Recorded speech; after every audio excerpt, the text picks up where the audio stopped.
Әрбір күн қазақтар үшін таусылмас мереке. Татулық күні адамдарды бірлікке, татулыққа, сыйластыққа шақырады. Амал мерекесінде халық бір-бірімен көрісіп, амандасып, бір-біріне деген реніштерін ұмытып, бір-бірін татулыққа ұмтылдырады.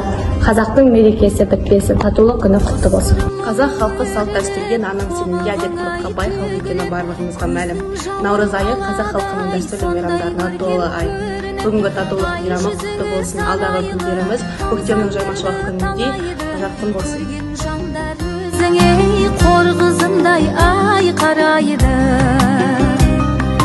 Сен қазақтың қызысың, жібек баян ізісің. Асып кетер сендерден сұлулар жоқ біз үшін. Иманы мен әдебі, қарапайым әлемі біздер үшін қашанда қазақ қызай ой әдемі. Өзін-өзі баптаған, ана үлгісін жаттаған, қазақ қызы қадірлі ар ұятын сақтаған.